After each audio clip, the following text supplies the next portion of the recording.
woe is me, they have seen what I've seen. Yes, my mama didn't let them make change on me. Put change on me. Yeah, woe is me, this is the product of ADD. Apothecary, not for me. I dream naturally. Yeah, woe is me, they have seen what I've seen. Greetings and/or salutations, and welcome to Imbibe Cinema. I'm Jonathan C. Legat, along with my co-hosts, Michael Noens, Tricia Legat. And in this episode, we are going to be discussing Jim Jarmusch's The Dead Don't Die, currently available on digital download while imbibing, well, obviously, zombies. The recipe is on our website, which is imbibecinema.com. The Imbibe Cinema podcast is brought to you by the Blue Whiskey Independent Film Festival, otherwise known as BWIF.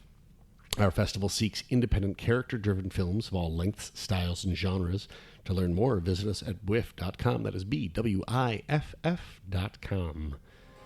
So, welcome to our Halloween 2019 episode, and I am going to start by immediately addressing the elephant in the room. This is not a slasher or horror film.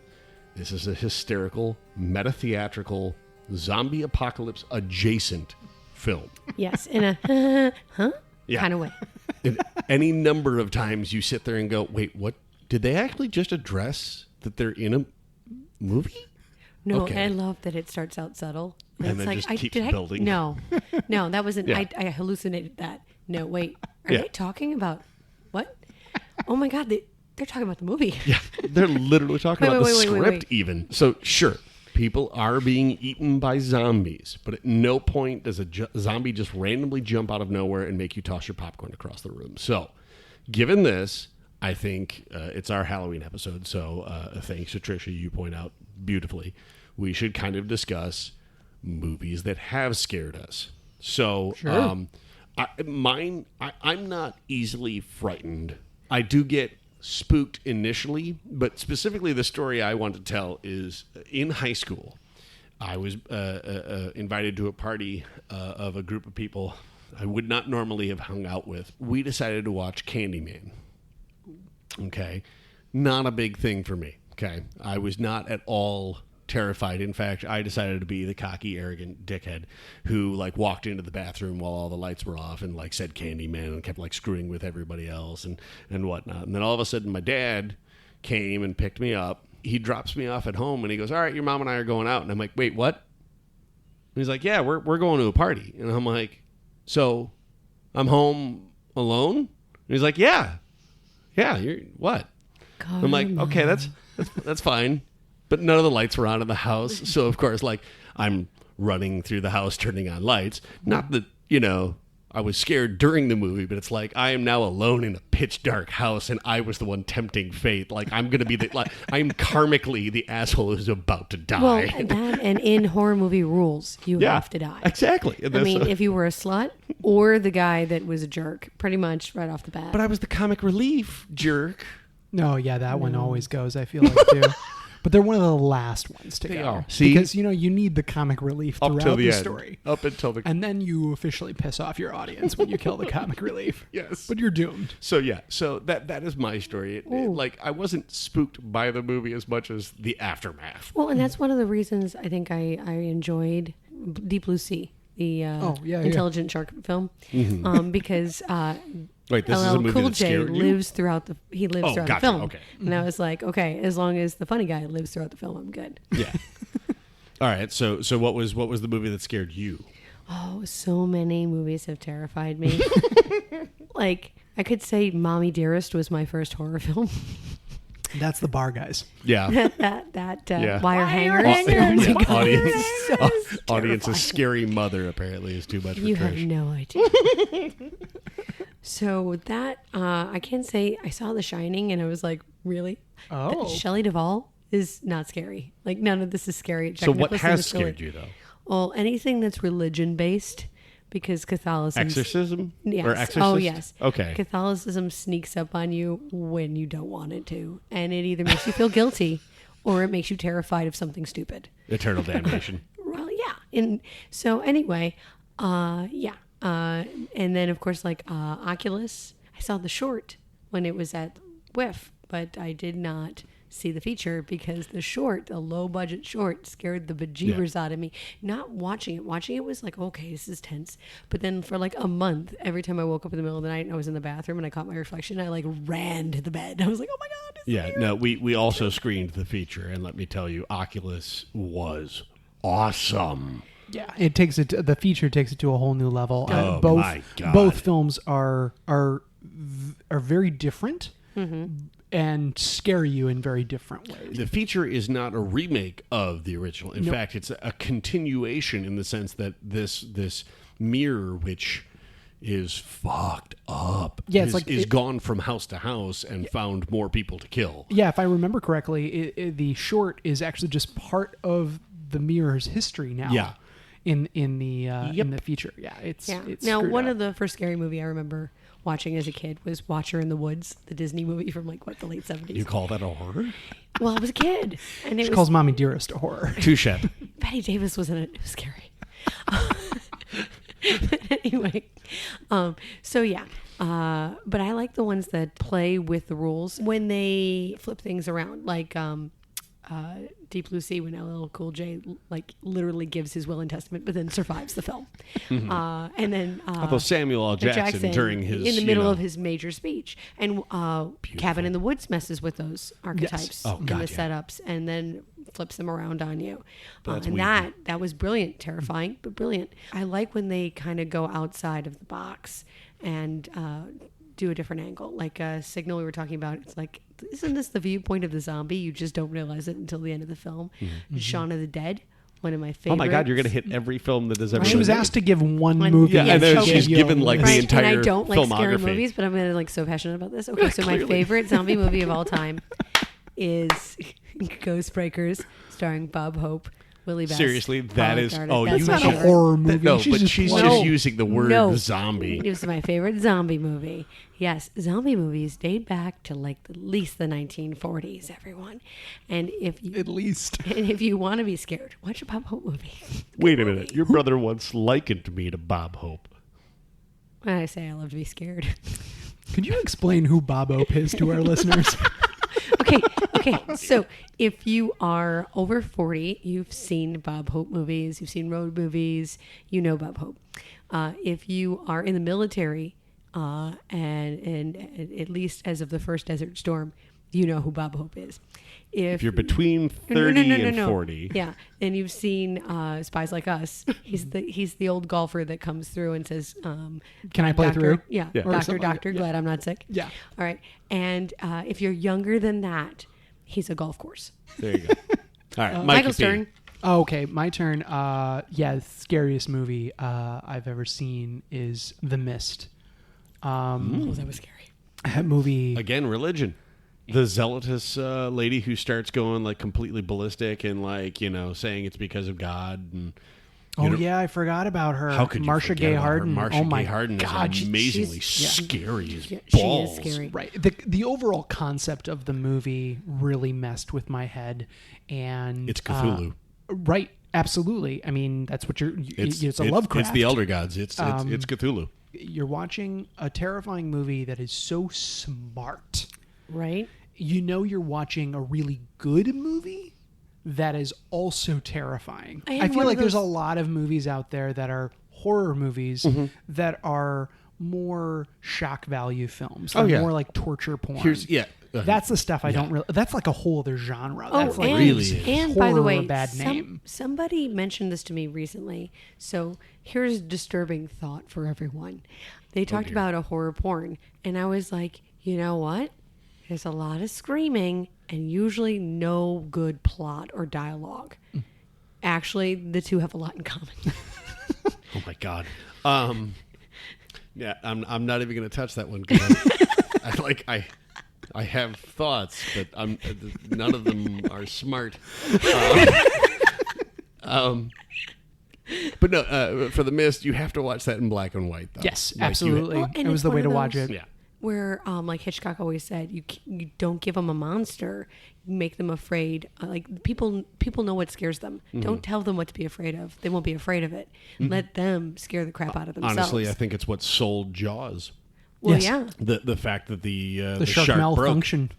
The shark broke in salt water, and so they could not do anything more than showing a fin typically, and that honestly made that film work much better. What messed with my head so much with The Mist was the fact that, you know, you couldn't see anything because it was in the mist. There's something in the mist. Like just that, somebody screaming that is terrifying enough. Yeah. And not being able to see it, but then just being able to see bits and pieces. And then when you do go out into the mist, you only get to see like fractions of what's going on. Oh, yeah.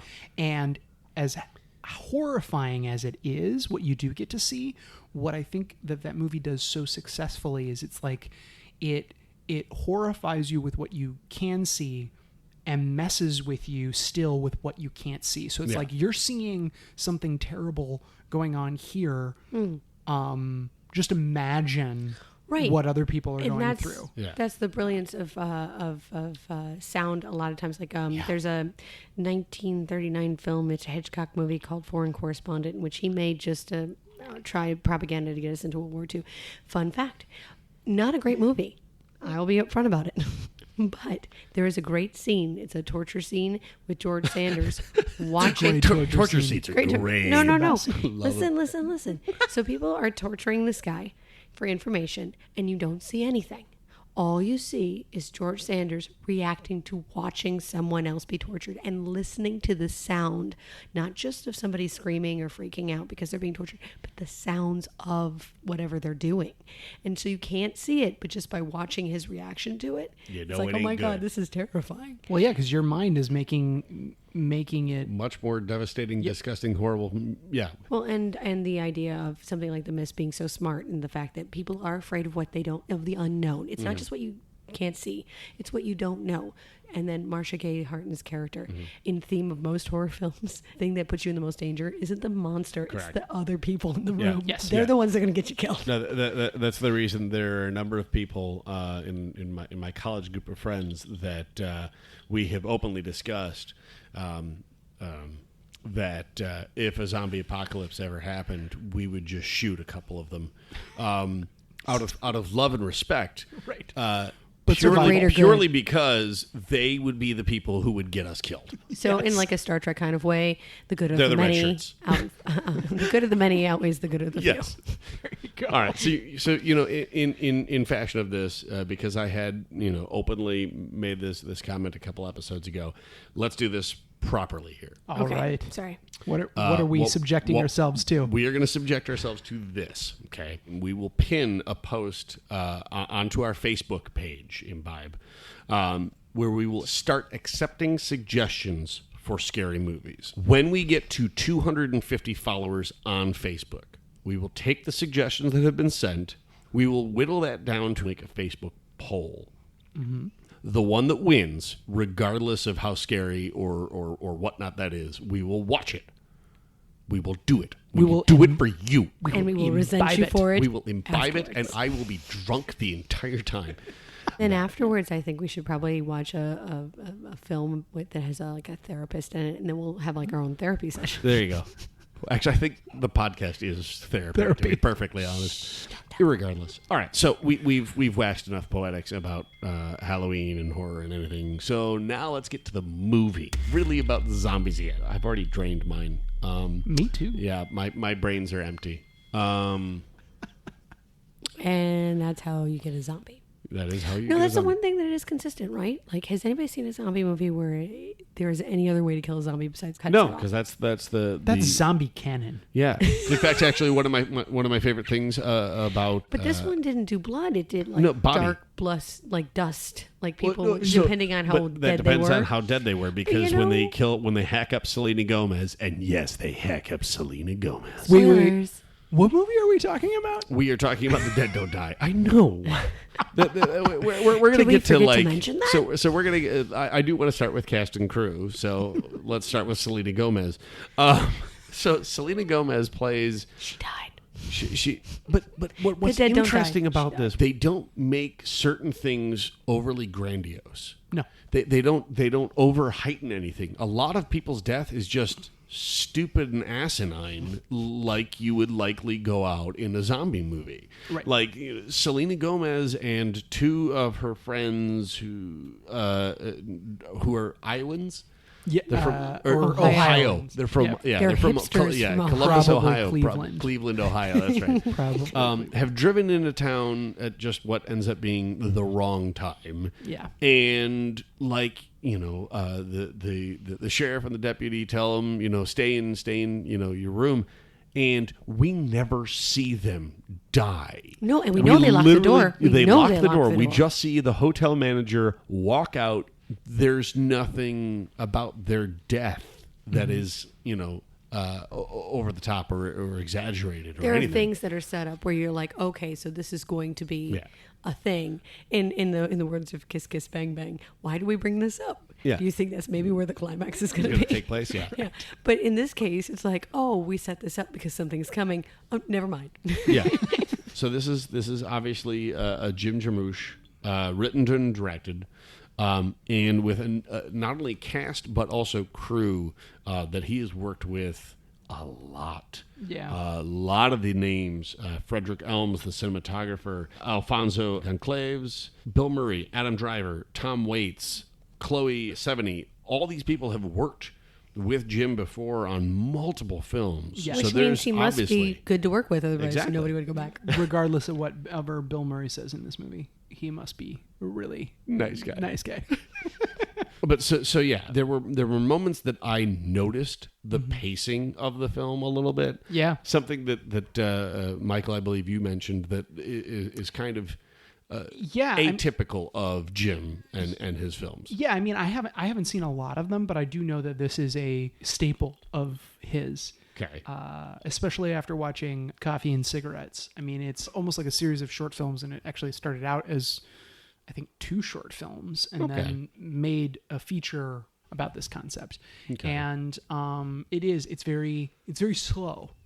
It's a very dry, it's a steady pace movie, but I don't mean that in a negative way. No, it's his style. Mm-hmm. And if I had seen any of those films, because I'm sheltered and I don't get out much, because of the material, I think I really, really enjoyed the pacing. Yeah. I thought with an audience, there'd be so many laughs because of the awkward beats, especially when you take turns going to look at the bodies. Oh yeah, that whole sequence was fantastic. I mean, the fact that, and then it's like every time somebody goes in there, you're going in there for the first time with them. It's like, wait, why do we need to watch them revisiting the first bit of carnage? It's hilarious. Maybe it was an animal.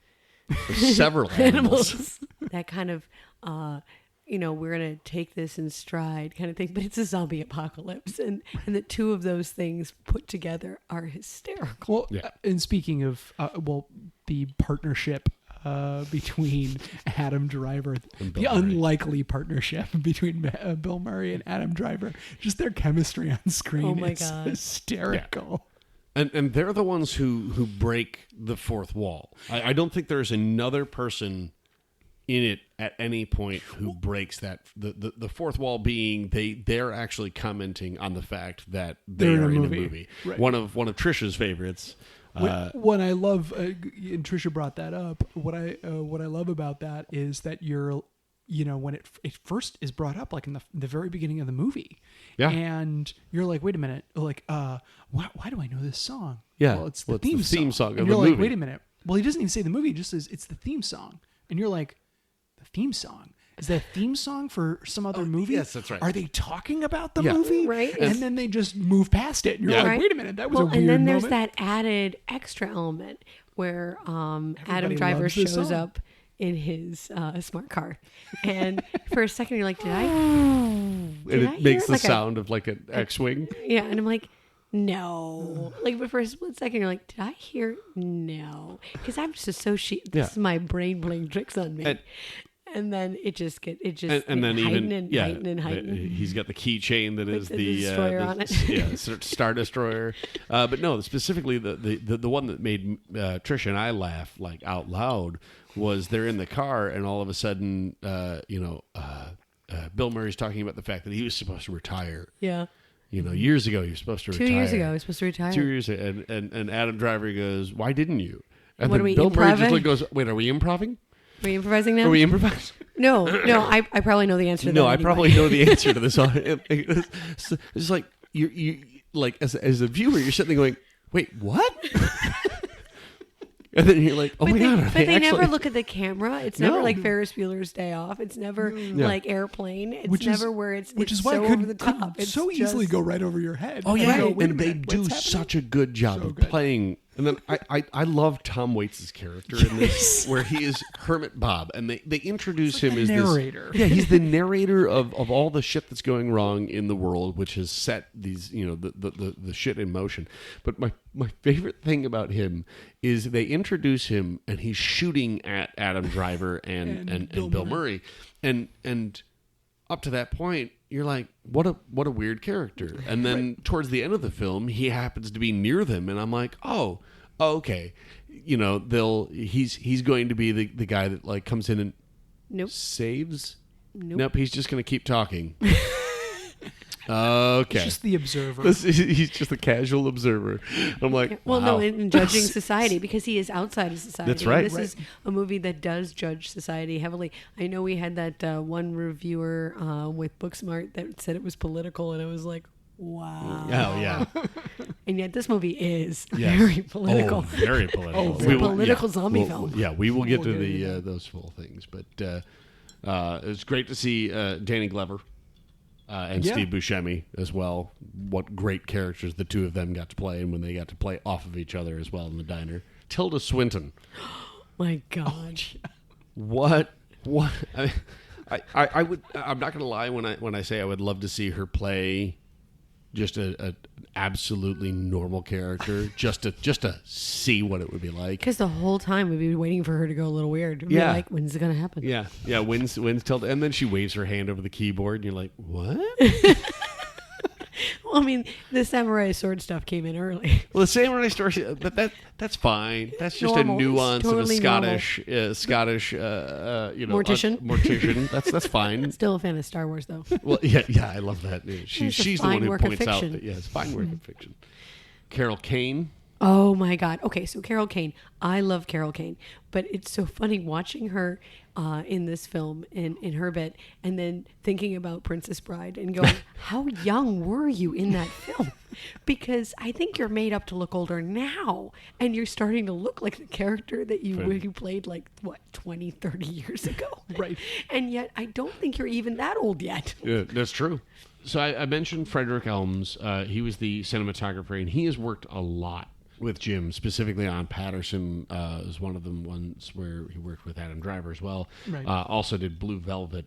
And then Ellen Lewis, who is the casting director, has done Wolf of Wall Street, League of Their Own, The Departed. She also did Forrest Gump, Ready Player One. I mean, like, it seems to me a lot of these people who had worked with Jim probably signed on, and then everybody else just kind of flooded in. Right. Those kids, we make such a big deal of the kids in the Yes. detention hall. Yes. What happened to them? Yeah. Right. Were we Talia, never supposed to know, or Jai, did you just and edit Maya. that out? Like, did they have an ending, or didn't they? Was it on purpose? Why? My head exploded. Yeah, Why? considering they seem to be like, other than Tom Waits, they are the only three who survive. Yeah. But we don't know. They just... We won't know until the dead don't die too. Oh. TOO, of course. Hey, John Travolta needed a paycheck. Oh, damn. All right, we're going to take a few minutes to fill our glasses back up. Get ready to imbibe more after this. Foxhole Creative is a production company and venue in Chicago's Lincoln Square neighborhood. Host your next private event, screening, meeting, or project of their versatile space. Their production team is the solution to your creative needs, whether you need a commercial or online promo video for your business, an exhibit set up for an event or festival, or a boutique crew to shoot your next short or feature film. They've got you covered. Step into their sound booth for the perfect voiceover recording, or work with them for all of your post-production needs. Learn more at thefoxhole.com. You're listening to Imbibe Cinema. I'm Jonathan C. Legat, and I'm here along with Michael Noens. And Tricia Legat. and we are discussing The Dead Don't Die. enjoying this episode, please subscribe or follow us on all of your favorite podcast providers to get the new episodes as soon as they become available, which is every fortnight. So that's every 2 weeks. Rate and or leave us a review, and you can also follow Imbibe Cinema on Facebook and Twitter. So we spent the first act discussing the cast and crew, but now I think we really need to get to the nitty gritty, and that is the story and or themes. Yes. So where do you want to start? Where don't I want to start? Start with the hook. You're always about the hook. Michael does love the hook. The hook is fantastic. I mean, at first I really didn't even realize it was Tom Waits. You know, because he's just this creepy old dude hiding behind a bush. I mean, and then I like kicked myself because it was like, but of course that's Tom Waits' character. But he shoots at the two of them, and Bill Murray's like, meh. Yeah. Whatever. Should we arrest him? Like he shot at an officer. Nah. Nah, Notice it's junior high. It's fine. Right, and you're like, oh, okay. Yeah. Knowing that there are going to be zombies later, I'm just like, wow, Bill Murray's going to be very forgiving during this movie. Like, you know, look, you ate somebody, but that's fine. It's not you. Oh, he lets Danny Glover go. Yeah, he can't do it. He can't loves dance. Danny Glover too And much. the comedy is thankfully, Danny Glover as a zombie, he just goes, yeah, okay, cool. He doesn't. And doesn't try to eat him. He's kind of like a That's a mutual good respect. zombie. That's a That breakthrough. moment. That's a zombie breakthrough. Yeah, it is. Welcome to ZA, Zombies Anonymous. Okay, so another thing is like different zombie movies have different takes. Like some of them, it's like The Signal, it's a frequency thing. Some of them, it's a virus that goes out. Yep. Here, it's the axis of the Earth. Arctic Yeah. fracking. Okay, polar fracking. Polar fracking. Yes. How is the polar fracking making like there's this this purple glow around the moon? The moon is also like insanely large in the sky. Yeah.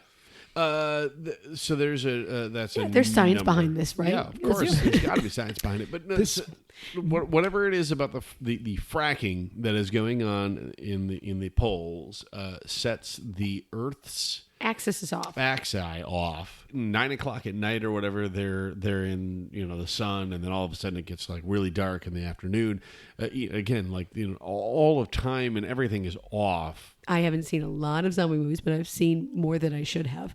And in this case, the one thing that they address is the zombies evidently crave not just human flesh, but they crave something that they wanted in life, and they just can't get to that, so they eat people. Hence Carol Kane's obsession with Chardonnay even after she's dead.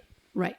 And like there's a tennis player trying to play tennis in the background. There's a Pop fashion, is all about coffee zombie. And because when you think Iggy Pop, you think coffee. Yeah. Right. It totally makes sense. Zombies who are specifically just all about their cell phones.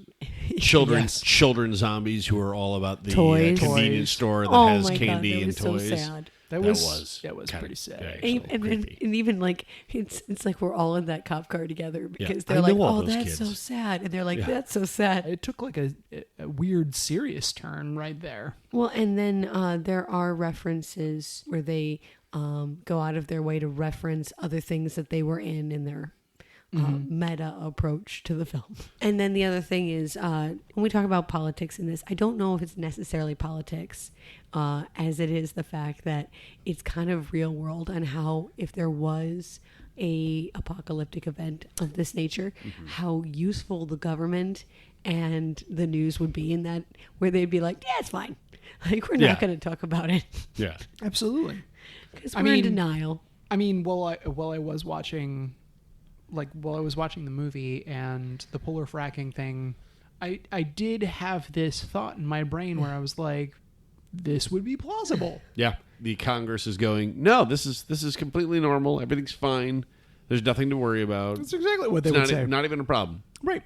What? But it's sunny at 10 o'clock at night. You a-holes. Right. And then, if there's going to be a line that you remember, it's going to be, this is going to end badly. Yes. He says it 3 times. He says it at least 3 times. Would you stop saying that? How badly is badly? How do you know that it's going to end badly? Because I read the script. Yeah. What? You got the script? The whole thing? Yeah. He sent me my the whole scene. script. Jim's I only like, got our scenes we're in. Yeah, that was one of the things that made this film so entertaining. The balance between like, this is downplayed dry humor, and then just the absurd random, what the hell was that? Then back to, yep, we're back where we were. Yeah. Yeah, well, and the thing was, it was like they're not afraid because it's a movie. Yeah. So they're like, I mean, like, I'm not really going to die. Right, but everybody else is afraid. Yeah. Like the other cop. Chloe. Chloe, the other cop. Chloë Sevigny. Grandma's out there. Yeah, she walks or gets out of the squad car to go. I'm coming, Grandma. Be with her grandmother. The thing is any number of people do what you would logically think you either should do, and you would also see the human failings that cause them to be killed. Yeah. Don't run over zombies. You will get stuck in zombies, and Yep. the car will not be able to go anywhere. Yep. Right. So yes. learn a lesson from this. Yep. Also, I've heard many times from people where they're like, the best place to be during a zombie apocalypse would be a hardware store. That was their thought. They went to a hardware store. Yep. Wasn't true. No, well, so they forgot about the back keys door. Or to remember that the is back door, yes. Remember all points of egress. Yes. But no, for a hardware store, there is perishable food. Yes. And all He's defending this. I Yeah, am. sure. You were probably one of the people that was like, I'm headed to the Menards. I am heading to No, actually Home Depot. Yeah, we are loyal. Oh, wait. I'm trying to remember glass windows.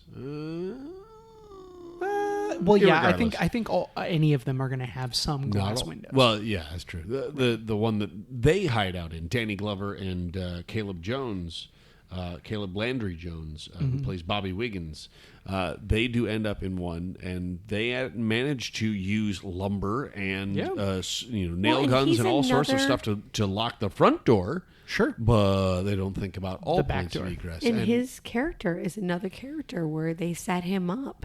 And you're like, oh, I know who this is. I know what this is going to come into play. Like when he meets Selena Gomez and they have this exchange, and she's like, oh, you're really smart. And they connect on this like nerd level, and then you're like, oh, the guys she's with, they're gonna die, and then these two, the nerd and her, are going to nope, Yeah. not at all. Did not happen. Any number of things you're like, oh, these people will manage to survive, and this film did an amazing job. Another of question squashing for all of Jim. them. They all die. Small town. Was it Centerville? Centerville. Yeah. Centerville. Yes. Small town. A nice place. Still, yes, a nice Not place. even a nice place to live. It's just a nice place. Right. Okay, so if it's a nice place, it's a small town. We only have 3 cops in town. Why is there such a large detention center for children? Like that place is big. Right? That is a very large. Like unless it's like is it for the whole detention county center. maybe, and it's in the one town. But it's just like, how many deviant children do you have in like? When you have 3 cops And then and like 2 jail cells, right, and yet this giant detention hall that's like a maximum security prison. high school. With like Dwayne The Rock Johnson stuntmen. Which I'm not. Yeah, I mean, when they were like, "Oh, so and so, come over here and escort this kid back," I was like, "Holy shit, is that Dwayne Johnson? No. Did I miss that?" So Nope. the guards are Kevin McCormick and Sid O'Connell. It was very interesting. Yeah, they're swole.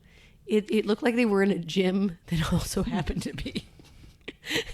I think they're just bench pressing the kids that are there. But they were very like. There's a very nice Oh yeah, nice place. their rules. Yes, like and they're you not can't- jerks about yeah. anything. And, They're yeah, like, they you're don't just not punish- supposed to be here. Come Yeah. on, let's go. Yeah, I'm disappointed in a dad way. yeah. It's Geronimo fine. keeps sneaking over to the girls' wing, and they're just like, Geronimo, get back.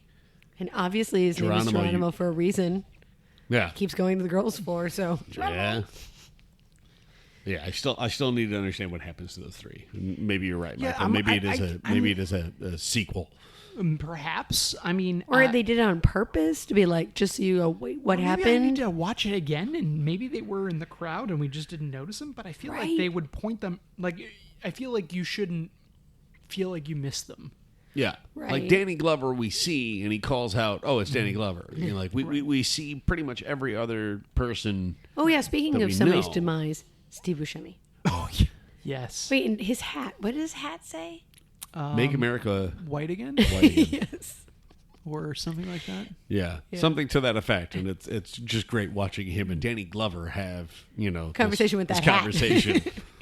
Just in the background. And it's a very civil conversation. Like, they've known each other their whole lives. Yeah. It's like, hey, what's up? And my personal favorite is Bill Murray when they're going around warning people that there might be zombies. Adam Driver's like, shouldn't we go tell Farmer Frank Miller? And he's like, no, fuck that guy. We'll have Chloe's character call. Yeah. So we're not heartless. Okay. We're not completely heartless. He is a resident of Centerville. Yes. Even when we don't like him. Yeah. All right, fine. But no, he manages to take out quite a number of zombies before he. Then the mystery of the chicken, that like Tom Waits' character, he would never do that. That's so out of character. He would never take the farmer's chicken and eat. He's fine. At the end, he's like narrating. It's like that chicken was delicious. It's good chicken. Yeah. As Steve Buscemi is being like just. I love that he's actually being like mob pit dragged out of his house. Like they're holding him up and marching him down to an area where they then. It seems like Tom Waits' character is never in danger ever. Not even Slightly. they're approaching the woods or anything like that. It's just he's always in a safe zone. And I think it's because he's we established right away he is not part of their society. He is outside the realm of and their society's world. eating itself. Right. Yes. One of the things I was going to mention earlier was the branding of whoops. Oh, the UPS. Yes. It's just a whoops. Well, and that's true for like everything in the film that there's a logo for. Yes. That there is thought behind all of that, and if you catch it, it's like, wait a minute, what did that say? That's silly. It's RZA is Dean, the whoops man. That was one of the saddest things is when he showed up as a zombie, because I was like, that's a good character. He had like 3 lines or 4 lines. It was a small interaction, and you're like, I love this guy. Yeah, he was looking out for UPS Bobby. guy is he awesome. Was giving him a vintage comic book just out of the kindness of his heart. He drops wisdom on him. Yeah, he keeps Bobby on the straight and narrow, and then suddenly Very early on, we have the first attack in the diner. And then Bill Murray turns to Adam Driver and he's like, so what do you really think? I'm thinking zombies. I think it's zombies. Yeah, zombies. Ghouls. The way he says ghouls is so hilarious. beautiful.